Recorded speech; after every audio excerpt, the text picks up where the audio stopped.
Have you ever said something in the heat of the moment and regretted it instantly? Or maybe you've stayed silent when your heart was screaming for you to speak up, just to keep the peace, again. Or perhaps you constantly find yourself drained after conversations, second-guessing how you acted, or wondering why relationships always feel so heavy. So, you're not broken. You're not weak. What you may be missing is something called emotional intelligence. And learning it can transform everything. Emotional intelligence, often called EQ, is the ability to recognize, understand, and manage your own emotions, and the emotions of others. It's what helps you stay grounded during conflict, speak your truth without guilt, and connect with others without losing yourself. It's not about being overly emotional, or emotionally numb. It's not about being a people pleaser, or emotionally distant. It's the balance between feeling deeply and responding wisely.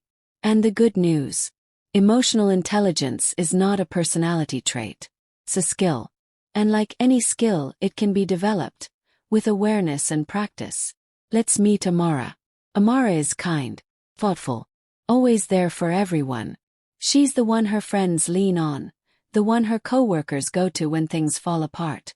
But after years of being the strong one, she feels empty. She says yes when she wants to say no. She avoids conflict, even when something hurts her. And deep inside she wonders, why do I keep betraying myself to keep others comfortable? What Amara didn't realize is this: she didn't have a boundary problem. She had an emotional intelligence gap. She knew how to care for others, but not for herself. She felt deeply, but didn't know how to regulate those feelings. She understood other people's needs, but ignored her own. Learning emotional intelligence didn't turn her into someone else. It helped her return to herself, with clarity, peace, and strength. In this video, I'm going to walk you through the 6 core skills of emotional intelligence, and show you exactly how to develop them step by step. These aren't just theories or fancy psychology terms. They are life skills that can help you break free from emotional chaos. Stop being controlled by guilt, fear, or overthinking. Build deeper, more balanced relationships. And most importantly, reconnect with your authentic self. Whether you've struggled with people-pleasing, emotional outbursts, silent resentment, or feeling invisible in your own life, this is for you. In this journey we'll explore 6 powerful skills. 1. Self-awareness, the foundation of all change. 2. Self-regulation, how to stay calm under pressure. 3. Motivation, how to use emotions as fuel, not a trap. 4. Empathy, how to connect deeply without losing yourself. 5. Social skills, how to communicate with clarity and strength. 6. Boundaries, how to protect your peace without guilt. By the end of this video, you won't just understand emotional intelligence, you'll know how to live it. So take a deep breath. You don't need to be perfect to grow. You just need to be present with yourself. Let's begin. Section 1. Self-awareness. Understanding yourself from the inside out. Awareness. Before you can manage your emotions, communicate effectively, or connect deeply with others, you need to understand yourself. Self-awareness is the ability to recognize and understand your own emotions and how they influence your thoughts and behaviors. It's about knowing your strengths, weaknesses, triggers, desires, and fears. But here's the thing. Self-awareness isn't just about introspection. It's the ability to notice how your emotions and actions impact the world around you. Self-awareness is the foundation of emotional intelligence because if you don't know what's going on inside you, how can you change it or respond to it? Let's break it down with an example you might find relatable. A real-life example. The overwhelmed parent. Meet Sarah. Sarah is a mother of 2, managing a full-time job and a busy household. She's always doing something, making dinner, handling school projects, running errands, answering emails. But there's always a simmering feeling beneath the surface. Stress, frustration, and sometimes resentment. One evening after a long day, Sarah's 6-year-old son spills juice all over the kitchen counter. Her initial reaction: why can't they just be more careful? Before she even knows it, she's snapping at him, and the tension fills the room. Sarah feels guilty afterward. Why? She loves her son and doesn't want to make him feel bad. But in the heat of the moment, she let her emotions take over. The frustration from her long day poured out onto him. If Sarah were more self-aware, she could have noticed how exhaustion and stress were impacting her reaction. She could have taken a moment to breathe and chose to respond with calm, empathy, and understanding. But self-awareness doesn't just help you recognize your emotions. It also helps you understand them and why they show up the way they do. Why self-awareness matters. Self-awareness is a superpower because it helps you recognize triggers before they lead to emotional reactions. Understand what you really want or need in moments of stress. See patterns in your behavior that need changing. Increase your empathy toward others, knowing that they too have their own struggles. Think about it this way. When you understand your emotions, you don't react from a place of fear, frustration, or guilt. Instead, you can respond consciously and choose how you want to show up. Now that we know what self-awareness is and why it's essential, how do we develop it? Here are 3 simple yet powerful techniques you can start using today. 1. Daily emotional check-in. Each day, take a moment, just 2 minutes, to check in with yourself. What am I feeling right now? Why am I feeling this way? Where in my body do I feel it? What's the underlying need or desire that this emotion is pointing to? Doing this consistently will help you become more aware of what's happening in your emotional world. Over time, this awareness will grow, and you'll start recognizing patterns you never noticed before. 2. Keep an emotion journal. A journal is an incredibly effective tool for self-awareness. Write about your day and how certain events made you feel. Did something make you angry, happy, sad? Reflect on why you felt that way. For example, after Sarah's interaction with her son, she could journal. I felt really upset when my son spilled the juice. But I realize I've been feeling overwhelmed lately. Work has been stressful, and I haven't had time to unwind. My emotional reaction was more about my stress than his mistake. By writing it out, you give yourself space to reflect, which makes you more mindful of your emotional patterns. 3. Ask for feedback from trusted people. Sometimes it's hard to see our own blind spots. Ask a friend, partner, or coworker you trust. How do you think I handle stress? Do you notice any patterns in my behavior when I'm upset or anxious? Their insights might surprise you, but they'll help you build a clearer picture of how your emotions influence your actions. Let's go back to Sarah. As Sarah starts practicing emotional check-ins and journaling, she realizes that the root of her stress isn't just the messes her kids make. It's that she hasn't been giving herself time to rest. She's been pushing herself too hard for weeks, juggling work and home life without taking breaks. One day, after a long day, Sarah notices her frustration rising as she prepares dinner. Instead of snapping at her kids, she pauses, takes a deep breath, and remembers how much she's been carrying. Instead of responding from anger, she chooses to calmly ask for help, setting a new example of how she can approach overwhelm. Over time, these little moments of self-awareness begin to shift how she responds to her children and herself. Self-awareness is the first step toward healing, growth, and empowerment. It's the act of understanding your emotions before they control you, of realizing why you do what you do, and of taking responsibility for your emotional world. If you've been feeling stuck, overwhelmed, or disconnected, self-awareness is where you start. You can't change what you don't understand, but with self-awareness, you begin to unlock the power to change your life. Now that we've explored how to become more self-aware, the next step is learning how to manage those emotions, even in the toughest moments. Let's move on to self-regulation, where we'll learn how to stay calm when emotions try to take the wheel. Section 2. Self-regulation. Mastering your emotions before they master you. Have you ever been caught in an emotional storm? Maybe you said something in anger you didn't mean. Or you completely shut down in the middle of a disagreement. Or maybe you felt a wave of anxiety or shame that seemed to come out of nowhere, and you didn't know how to stop it. That moment, where emotions take the wheel and you feel powerless, that's where self-regulation becomes your anchor. If self-awareness helps you notice the storm forming, Self-regulation helps you stay grounded in the middle of it. Self-regulation is the ability to manage your emotional responses, especially in challenging or triggering situations. Doesn't mean suppressing emotions. It means processing them with wisdom and care. You still feel anger, sadness, disappointment, fear, but instead of being consumed by them, you pause, observe, and choose your response.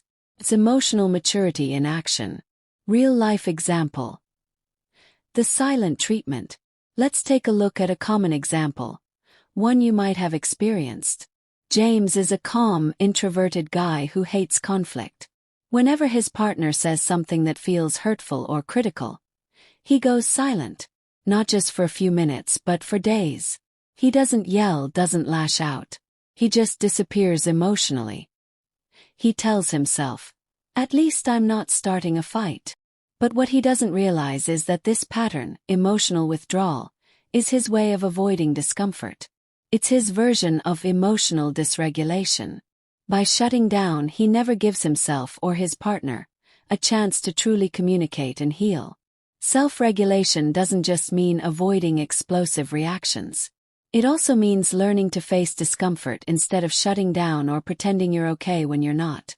Why self-regulation matters. Learning to regulate your emotions helps you respond instead of react. Stay grounded during stress, anxiety, or conflict. Build trust in your relationships. Make better decisions, especially under pressure. Heal trauma by creating emotional safety within yourself. Most importantly, it helps you feel in control of your inner world, rather than being tossed around by every passing emotion. The science behind it. Your brain in conflict. Here's a quick insight. When you're triggered, your brain activates the amygdala, the fight-flight-freeze center. Your thinking brain, the prefrontal cortex, often goes offline. This is why you might say things you regret, or freeze when you need to speak up. But the more you practice self-regulation, the faster your thinking brain comes back online. You teach your nervous system that you're safe, even in difficult emotions. Here are 3 practical tools to build emotional self-control in everyday life. 1. Name it to tame it. This simple phrase from neuroscience means, the moment you label your emotion, your brain begins to calm down. Instead of saying, "I'm freaking out," try, "I'm feeling overwhelmed. I feel disappointed. This situation is triggering old fears." By naming the emotion, you separate yourself from it. You move from being in the emotion to observing it. That shift gives you power. 2. The 90-second rule. Neuroscientist Dr. Jill Bolte Taylor discovered that the physiological lifespan of an emotion is only 90 seconds, unless we feed it with our thoughts. This means if you feel rage, fear, or shame, pause. Breathe. Let the sensation rise and fall. If you don't attach to it, it will pass, often in less than 2 minutes. Use this rule in heated moments. Take 5 deep breaths. Count slowly backward from 10. Walk away if needed, but return with intention. This gives your logical mind time to come back online. 3. Create an emotional exit plan. If you know certain situations trigger you, prepare ahead. Ask yourself, what usually sets me off? How do I usually react? What healthier response can I choose instead? Then rehearse it mentally. Example. If criticism from your boss makes you defensive, your exit plan might be, when I hear critical feedback, I will pause, breathe, and say, "Thanks for the input. I'll think about that and get back to you." Over time, this becomes your emotional reflex. Back to James.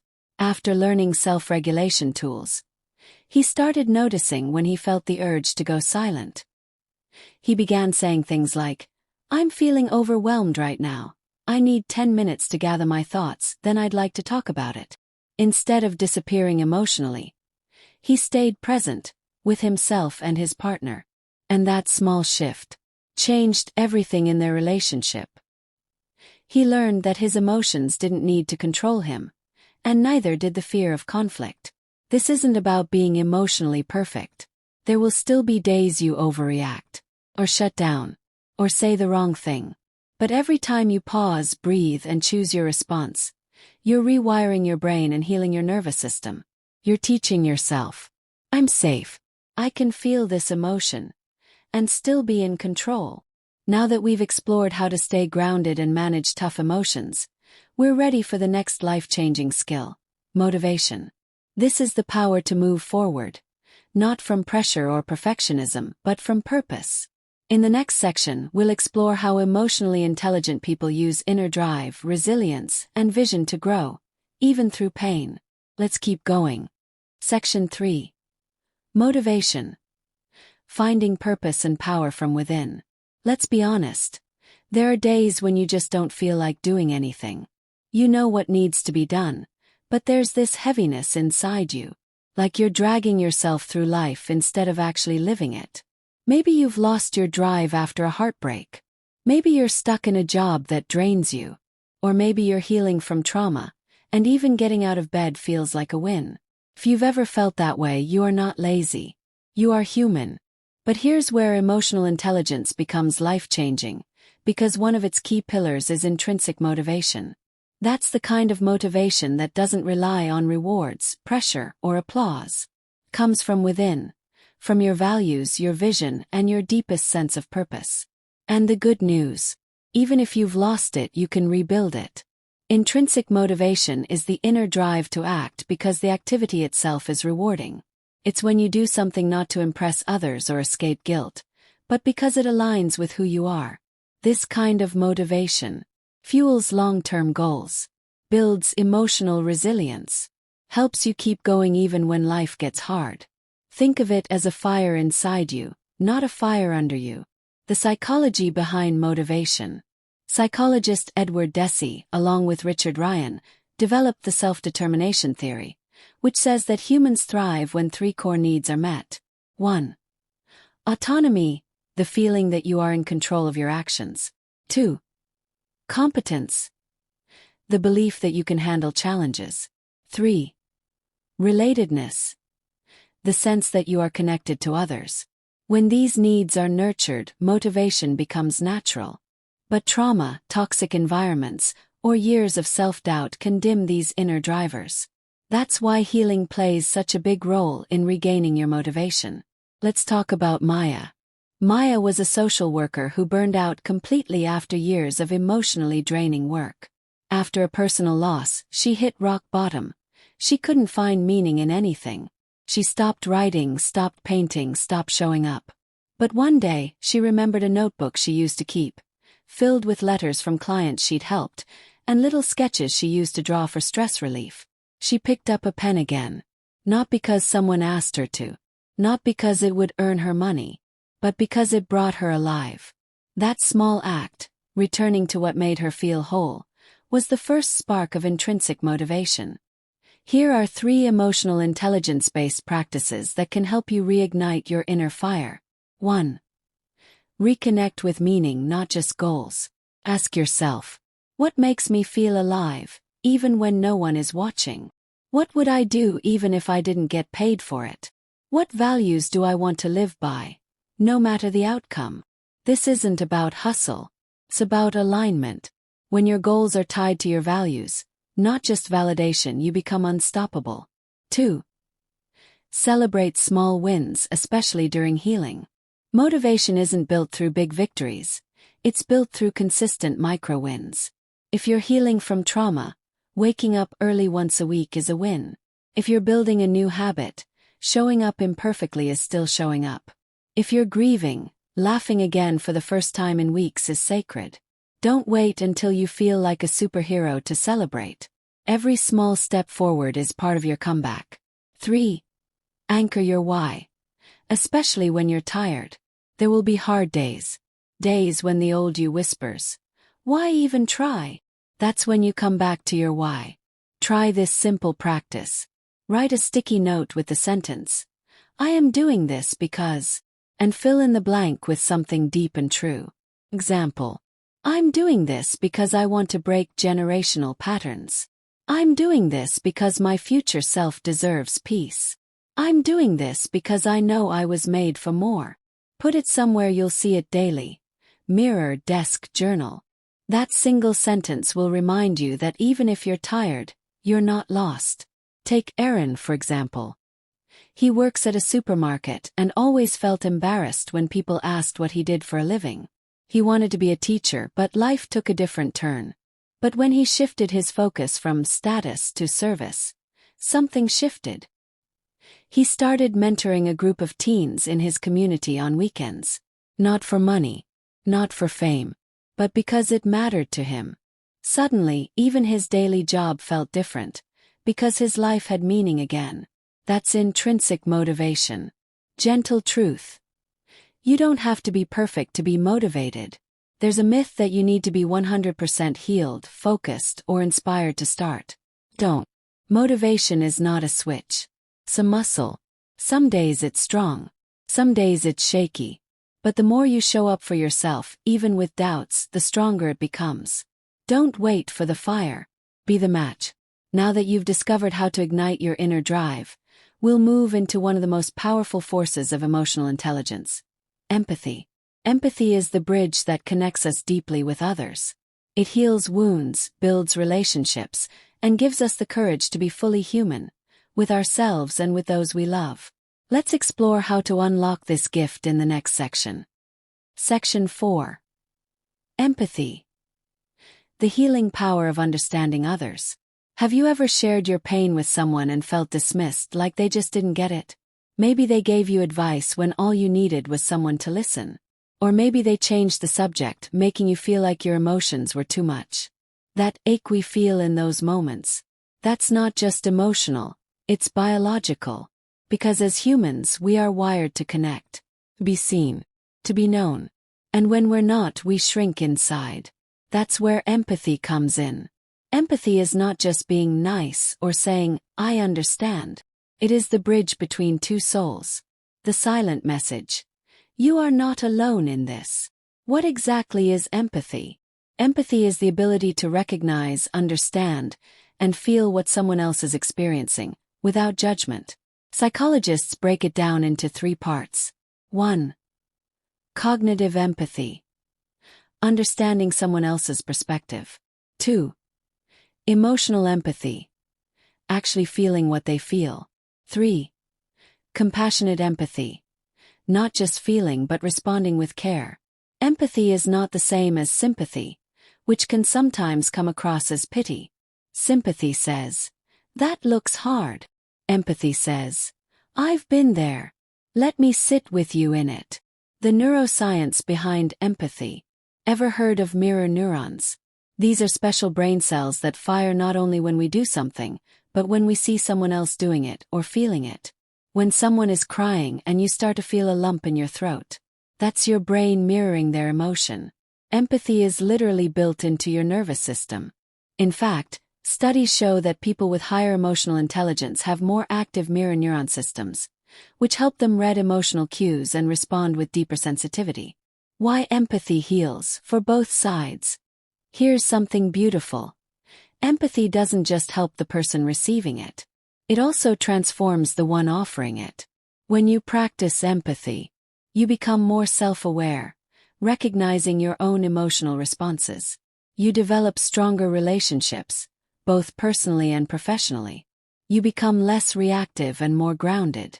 You learn to hold space for discomfort without needing to fix it. And if you've ever struggled with emotional detachment due to trauma, empathy helps you reopen your heart safely, one small moment at a time. But what if I'm too sensitive? Some people avoid empathy because they're afraid of being overwhelmed. You may be thinking, "I already feel too much. I can't carry anyone else's pain." That's valid. Empathy doesn't mean absorbing other people's emotions until you drown. It means being present while still staying rooted in yourself. Boundaried empathy is key. You can say, "I care deeply and I'm here for you. But I also need to protect my own peace as I support you." That's not selfish. That's emotional maturity. How to develop empathy. Step-by-step practices. Let's get practical. Here's how to build empathy as a powerful emotional skill. 1. Practice active listening. This means truly hearing what someone says without interrupting or planning your reply. Try this. When someone shares something with you, respond with, That sounds really difficult. Tell me more. How did that make you feel? What do you need from me right now? Support, solutions, or just a safe space? Listening to understand, not to reply, is one of the highest forms of love. 2. Shift from judgment to curiosity. When someone acts in a way you don't understand, ask, what might this person be going through? What wound might they be carrying? This mindset doesn't excuse bad behavior, but it helps you see the human beneath the action. 3. Connect to your own pain. Sometimes the best way to feel empathy is to remember your own hurt. Ask yourself, when have I felt something similar? That memory will soften your heart and open the door to true connection. Take David. He's a team leader at a busy company, and one of his employees, Leah, started missing deadlines. Old David would have snapped. You're not focused enough. But emotionally intelligent David paused and asked, Hey, are you okay? I've noticed you're not yourself lately. Leah broke down. She'd been caring for her sick father in secret. That one empathetic conversation didn't just help Leah, it built trust and changed their entire dynamic. Empathy is a skill, not just a trait. Here's the good news. Even if you didn't grow up in an emotionally validating environment, you can learn empathy. With intentionality and practice, you can become someone who makes others feel safe, seen, and deeply understood. And as you become that person for others, something amazing happens. You begin to extend that same compassion to yourself. You stop judging your own emotions so harshly. You begin to say to yourself, you're doing the best you can. See you. And I love you still.